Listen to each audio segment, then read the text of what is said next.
All right, get ready, because today we're going deep into hypno-channeling with Naomi Shu. From the Hypno Vibes YouTube channel, right? Exactly. We're looking at a session from her channel where she connects with the higher self of, get this, her attorney. Oh, wow. Through a channeler named Jessica. Yeah. Interesting. It's going to be a wild ride. It really is fascinating stuff. Hypno-channeling. It's like tapping into that higher consciousness. Right. Aiming to share, like universal knowledge and understanding through channeled energy. Okay, so just to make sure I'm following, we've got Naomi, the hypnotist, Jessica, the channeler, the one who's being hypnotized. Yes. And then John, who's Naomi's attorney. Right. And we're trying to access John's higher self. Got it. So where do we even begin to unpack this? Well, right away, Jessica, she's in a hypnotic trance at this point, describes John's energy as planetary and embracing. Planetary and embracing. Yeah, almost like a cosmic hug. Okay. But then she adds that he carries no karma. No karma. No major issues to resolve in this lifetime. Okay, hold on.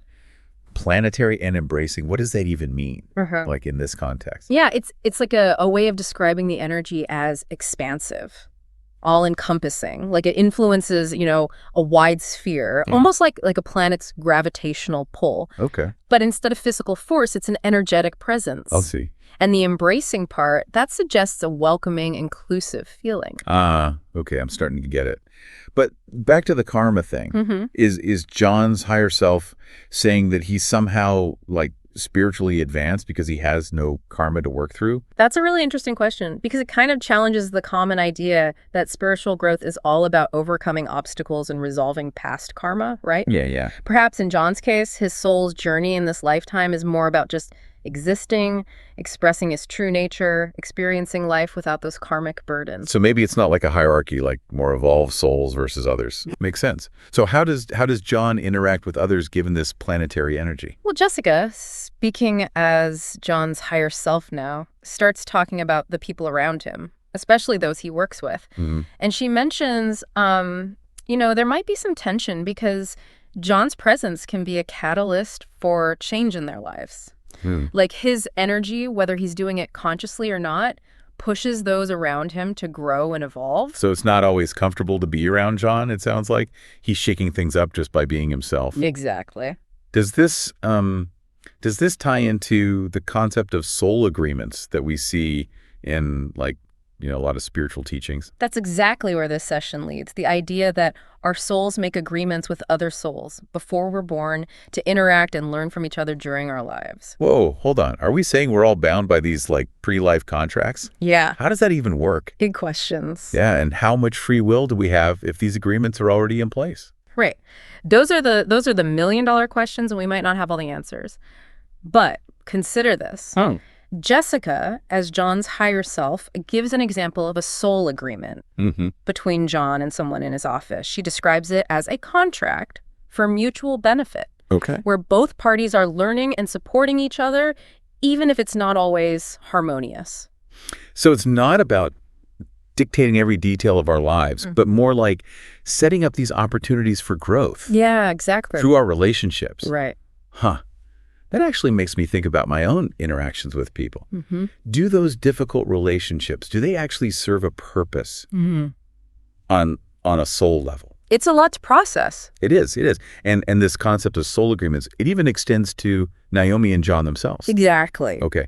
So what is the agreement between them? How do they challenge and support each other's growth? Well, according to the channeling, their soul agreement is to help each other expand their understanding of themselves and the world. But here's where it gets really interesting. Jessica, as John's higher self, emphasizes that John doesn't have to be spiritual in the traditional sense to fulfill his part of the agreement. Wait, what? He doesn't have to be spiritual. That seems kind of counterintuitive. Right. If we're talking about soul agreements and higher consciousness. Yeah, it challenges the idea that spirituality has to look a certain way or follow a specific set of rules. And that's a recurring theme, really, throughout this session. We see Naomi grappling with her own preconceived notions of what it means to be spiritual. Yeah. And John's higher self, through Jessica, seems to be kind of nudging her toward a more expansive view. So it's not about fitting people into these neat little boxes labeled, spiritual or not spiritual. Exactly. There's more nuance to it. Much more nuance. Okay. And that realization seems to be like a turning point for Naomi. She starts to question her own judgments and expectations of others, especially when it comes to spirituality. Yes, it's like she's realizing that limiting her understanding of what spiritual looks like also limits her ability to connect with others on a deeper level. Okay, I'm hooked. Let's dive into this more. Tell me about Naomi's struggles with accepting people as they are and how that relates to her own self-acceptance. Absolutely. And that's where we'll pick up in part 2 of our deep dive. Okay, so we left off with Naomi kind of starting to question her ideas about spirituality.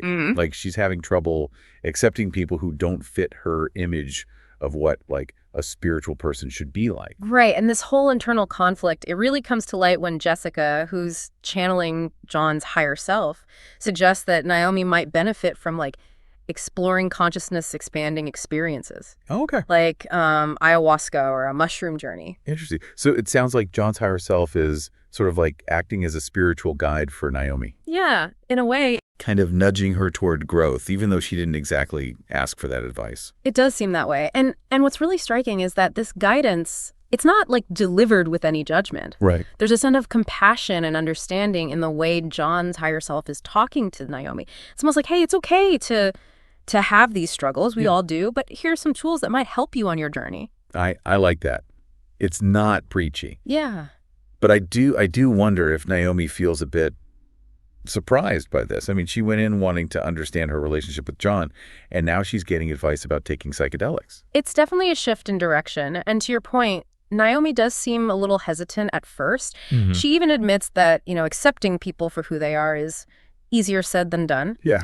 But then there's this really powerful moment. Okay. Naomi, she starts to cry, and Jessica, still channeling John's higher self, encourages her to just release those emotions. Wow. And let go of that part of herself that she's been rejecting. That sounds really intense. Yeah. Like she's confronting some pretty deep-seated insecurities. Yeah. Fears that are keeping her from fully accepting herself and others. That's exactly what it feels like. And as she lets herself experience those emotions, there's like a sense of release. Yeah. A sense of liberation. It's like she's shedding these layers of judgment and expectation that have been weighing her down.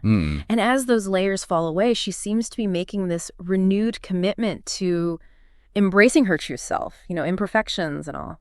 That's beautiful. It sounds like a truly cathartic experience. Yeah. But how does all this personal growth tie into like the bigger picture? Right. Does this session give any insights about our place in the universe, the meaning of life, all that? It absolutely does. Throughout the session, there's this recurring theme of interconnectedness. Okay. The idea that we are all spiritual beings having a human experience.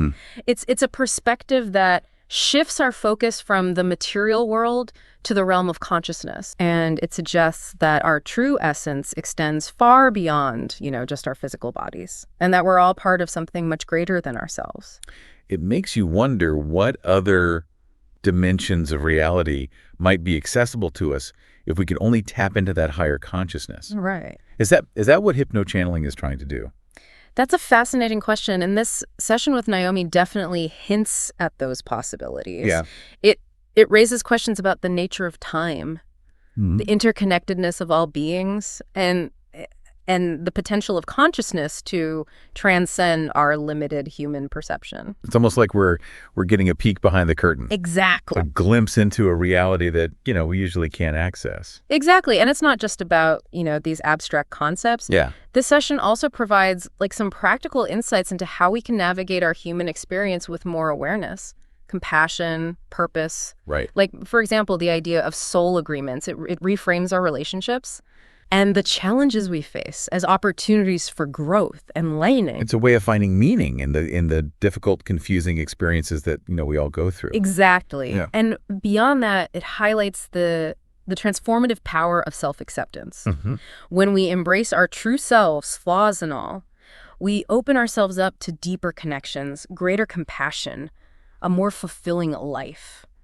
It's a powerful message. It really resonates throughout this whole session. This is all so inspiring, but I'm also left wondering, what happens next for Naomi? Yeah. Does she, continue to explore these concepts? Does she try like ayahuasca or mushroom journeys like John's higher self suggested? Those are great questions. Unfortunately, this particular session doesn't give us those specific details. Okay. But it does leave us with this sense of hope, a sense that Naomi is, embarking on a new chapter of self-discovery and spiritual growth. And maybe that's the most important takeaway. It's not about having all the answers, right? It's about being open to the journey, embracing the unknown. Exactly. And that's where we'll wrap up part 2 of our deep dive. Join us next time as we explore the concluding insights from this channeling session and discuss what it all means for our own journeys of self-discovery. Welcome back. I'm still thinking about those ideas about self-acceptance and how it all ties into our spiritual journey. It's pretty amazing, huh? Yeah. Yeah. The thought that embracing our true selves can actually help us understand our place in the universe. Yeah, it's not just about, feeling good about ourselves. No. It's about connecting to a deeper awareness of who we are as spiritual beings. Exactly. And this session with Naomi really emphasizes that. As we get into this last part of the channeling, there's even more focus on the interconnectedness of everything and the importance of embracing our human experience. Right. It's a way to grow. Yeah. So what happens as the session wraps up? Any last bits of wisdom that John's higher self gives Naomi? There's a beautiful moment where Jessica, still channeling John's higher self, reminds Naomi that even the tough times, the difficult experiences, they have a purpose. She says, you chose this life because you knew you were strong enough to handle it.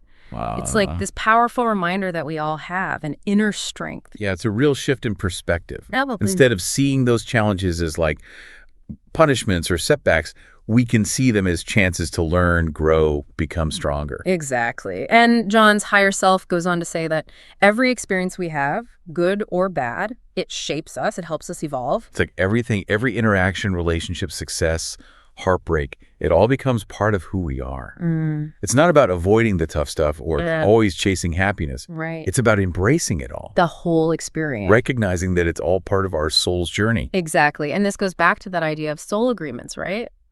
We choose to come here to have experiences that wouldn't be possible in a purely spiritual realm. Right. We come here to learn, grow, evolve. Through all the ups and downs of being human. Yeah, it's like we're playing this big cosmic game where every experience is a lesson, even if it doesn't feel like it at the time. I like that. So as we wrap up this deep dive into hypnochanneling, what's the one big takeaway you hope our listeners will hold on to? If there's one thing, it's that spirituality isn't about rigid beliefs or, following a strict set of rules. Okay. It's about being open to the unknown, questioning what we think we know, and being open to new ways of seeing things. It's about recognizing that we're all spiritual beings in our own way. Exactly. And we can learn so much from each other if we just stay curious and willing to step outside our comfort zone. Yeah. Who knows what we might discover about ourselves and the universe along the way. It's like we're all on this grand adventure together. Trying to figure it all out. Yeah, and that's the beauty of it. There's always something new to explore, more to learn, more to experience. So keep exploring, keep questioning, keep diving deep. And on that note, we'll wrap up this episode of The Deep Dive. Until next time, keep those minds open and those hearts curious. 2, 3, 1 and 2 and 3. Hello. This is the soul speaking. Very good. I feel we're supposed to meet because he's helping me so much. He likes to help people. And we know each other from other places, other lives. And his energy is like the energy of a planet. Yes. He likes to embrace planets. So what is his purpose in this life? To be himself. He doesn't carry anything. No, he doesn't have any karma. Oh. Okay. Or any issues that he needs to resolve. But why there are a lot of people around him? I feel they're not very nice. Because he can be the one who can help be a changing presence in their life. And he, on some level, has agreed to be of that kind of presence in their life. Because he is that giving. Right. And I don't know why it took me a couple years to trust him. Maybe because he's too different from other lawyers. So I feel that could be. But now I feel his energy. And so let's say this person who's working in his office, she's being very loyal because they made a bit of a contract. Oh, I see. It benefits both of them. I see. She's learning something from him, and he's also learning something. They're also giving each other, helping support each other in some ways. I see. Very good. So what is the, let's say, agreement between me and John? Similar? To help each other expand. And he doesn't have to be spiritual to do... No, I think one thing is that you can't expect everyone to be your definition of spiritual. Okay. It limits what you think of spirituality is. It also limits what people should act as if. I see. They should always be their true selves. I see. Yes, I'm aware of that concept. But have you been feeling it and learning it and really acting it? No. So what does the awareness of that concept bring you? I don't know what other words I can use. So it doesn't matter they're acting as spiritual or not. Everyone is spiritual. We're all spirits. We're just pretending not to be spiritual. Or we're pretending not to be souls. We're pretending to be humans. For example, when I talk to him about what I do, and he said, okay, and he will not, I cannot, go further and talk about more. And that's okay. Of course. You cannot expect everyone to reflect yourself. I see.